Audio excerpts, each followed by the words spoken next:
السلام علیکم۔ پاکستان اور بھارت کے درمیان حالات کافی کشیدگی اختیار کر چکے ہیں اور دونوں ممالک ایک دوسرے پہ حملے کر رہے ہیں۔ تو اس ٹائم بھارت پاکستان پہ سائبر اٹیک کر رہا ہے، یعنی اگر آپ کو کسی بھی سوشل میڈیا ایپ پہ، چاہے وہ واٹس ایپ ہے، میسنجر ہے،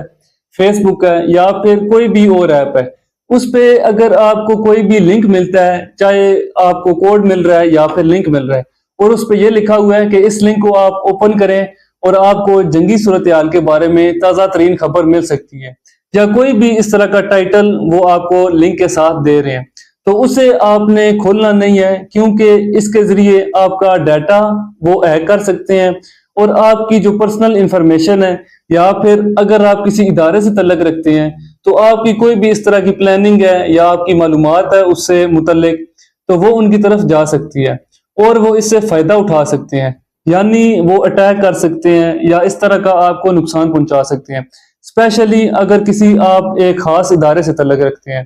تو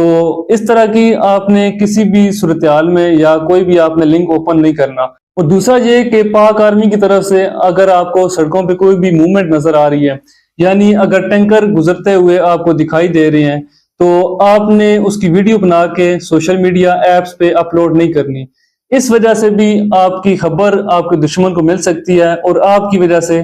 بہت سارے لوگوں کو اس کا نقصان اٹھانا پڑ سکتا ہے، اور اسپیشلی جو دشمن ہے وہ ان چیزوں سے خبریں حاصل کر کے تو اپنی پلاننگ چینج کر سکتے ہیں یا پھر کوئی اپنی موومنٹ ہے وہ چینج کر سکتے ہیں۔ اور اس ویڈیو کو زیادہ سے زیادہ شیئر کریں تاکہ مزید لوگوں کو اس چیز سے آگاہی مل سکے۔